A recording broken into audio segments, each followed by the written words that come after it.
What can we expect ராஜா? நிறைய fire works expect பண்ணலாமா? வழக்கமாக இந்த முதல் கூட்டத்தொடரில் எதிர்க்கட்சிகள் இந்த மாதிரி பிரச்சனைகள் எழுப்புவதோ இல்லை பதாகைகள் கொண்டு வருவதோ நம்ம வழக்கமாக பார்த்ததில்லை. பட் அதை இந்த முறை நம்ம பார்க்குறோங்கிறதையும் நம்ம சேர்த்து பதிவு செஞ்சிடலாம்.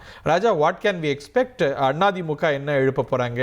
திராவிட முன்னேற்ற கழகத்துடைய அணுகுமுறை என்ன இருக்குது? நம்ம டெம்ப்ளேட்டாக பார்த்துருக்கோம். நீங்கள் நிறைய சட்டமன்றத்தை அதிமுக ஆட்சியில் திமுக ஆட்சியில்னு கவர் பண்ணியிருக்கிறீங்க. முதல் ஆளுநர் உரையிலெல்லாம் பிரச்சனை வராது, ஆனால் எல்லா ஆளுநர் உரையிலையும் பிறகு வரும். முதல்ல ஆளுநர் உரை எழும்போது இந்த பிரச்சனையை முதல்ல பேசுங்க அப்படின்னு சொல்ல, அதெல்லாம் பேச முடியாதுங்கன்னு சொல்ல அங்கே வெளிநடப்பு செய்வதெல்லாம் பார்க்குறோம்.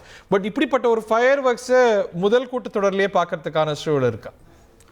பொதுவாக இந்த சட்டப்பேரவை கூட்டம் அப்படிங்கிறது ஆண்டுக்கு 2 முறை 3 முறை இல்லை 4 முறை அந்த மாதிரி ஒரு இதில் தான் கூடும். அப்போ கூடும்போது அதுவரை இருக்கக்கூடிய பிரச்சனைகளை சட்டமன்றத்தில் எதிரொலிக்கணும், சட்டமன்றத்தில் அதை கேள்வி கேட்கணும் அப்படின்னு சொல்லிட்டு அவங்க எதிர்க்கட்சிகள் அவங்களை எதிர்ப்பை தெரிவிக்கும் விதமாக பதாகைகள் அணிந்து வருவாங்க, கருப்பு சட்டை போட்டு வருவாங்க, கருப்பு பேட்ச் அணிந்து வருவாங்க. அதே மாதிரி இது எல்லாமே எப்படின்னா முதல் கூட்டத்தொடர்லனா அப்படி நடக்காது. ஒரு கட்சி ஆட்சி அமைத்த பிறகு நடக்கக்கூடிய முதல் கூட்டத்தொடரில் இது மிக மிக குறைவு, நடக்காது. ஆனால் இப்போ இவங்க பொதுவாக என்ன பண்ணுவாங்கன்னா, ஒரு கவர்மெண்ட் ஃபார்ம் பண்ணிட்டாங்கன்னா உடனடியாக சட்டப்பேரவையை தான் கூட்டுவாங்க. ஆனால் இது கிட்டத்தட்ட 1 மாத காலம் ஆயிடுச்சு. கடந்த 10ஆம் தேதி கவர்மெண்ட் ஃபார்ம் பண்ணிட்டாரு. 13ஆம் தேதி நம்பிக்கை கோரும் தீர்மானத்தில் தன்னுடைய மெஜாரிட்டியை முதலமைச்சர் திரு விஜய் அவர் நிரூபிச்சிட்டாரு. ஆனால் இந்த சட்டப்பேரவை கூட்டத்தொடருக்கான அந்த டேட்டுங்கிறது இப்போ இன்னைக்கு தான் தொடங்குது இல்லை.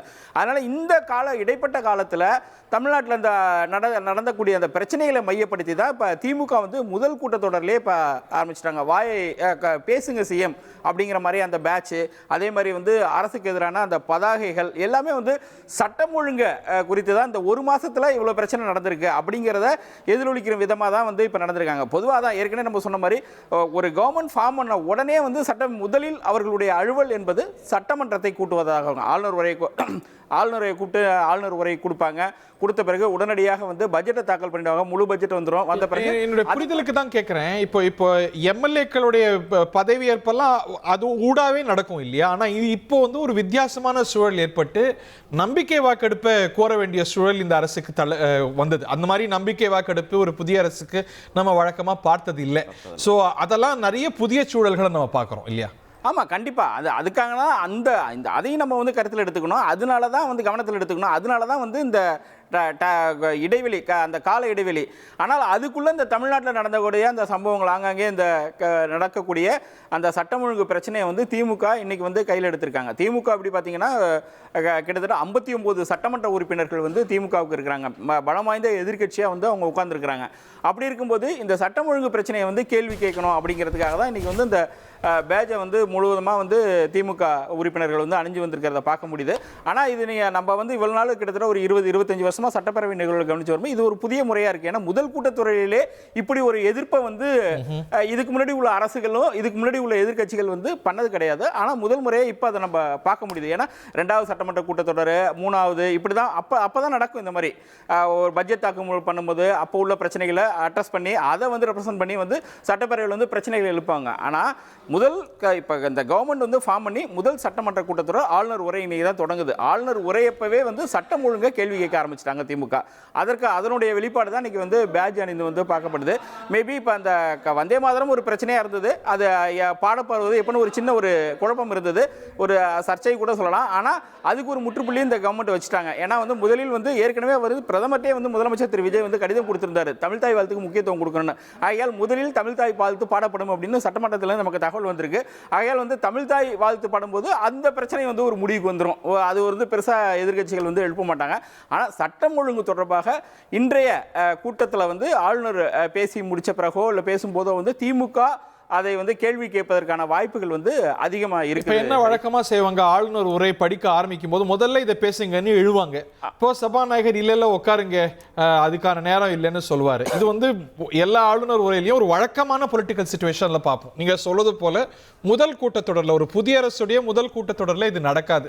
அந்த ஒரு வாய்ப்பை எதிர்க்கட்சிகள் கொடுக்க மாட்டாங்க, அவங்க அமைதியாக தான் இருப்பாங்க. ஆனால் இந்த ஒரு சூழலில் அவங்க சட்டம் ஒழுங்கை எழுப்புறாங்கங்கிறத நம்ம பார்க்கிறோம்.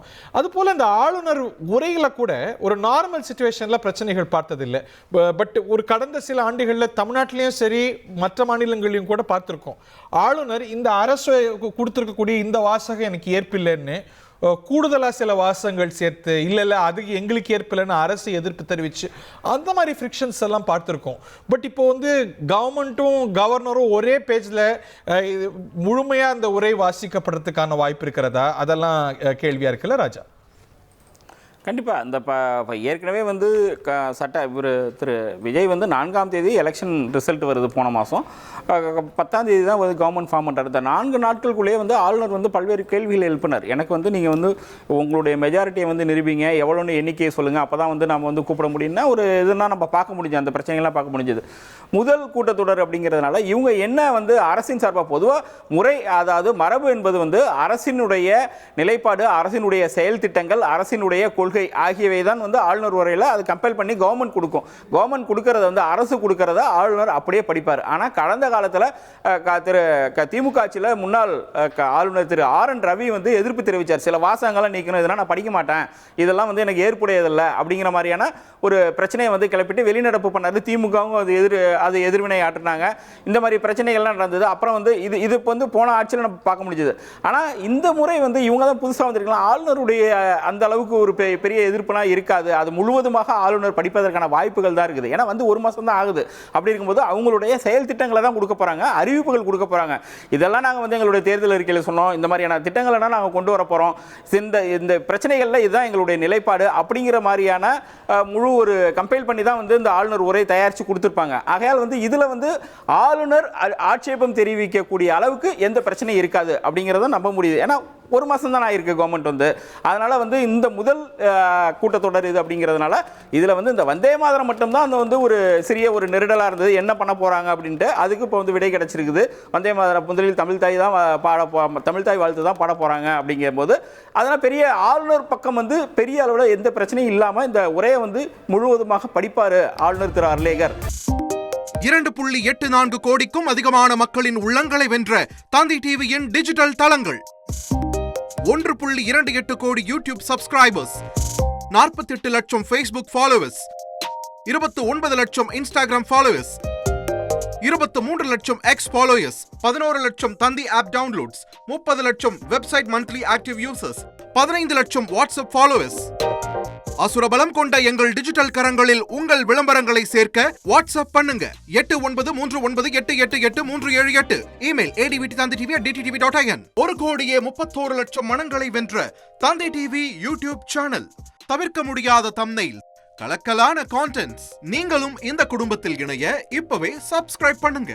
அசுரபலம் கொண்ட எங்கள் டிஜிட்டல் கரங்களில் உங்கள் விளம்பரங்களை சேர்க்க வாட்ஸ்அப் பண்ணுங்க 8939888378. Email advtanditv@dttv.in.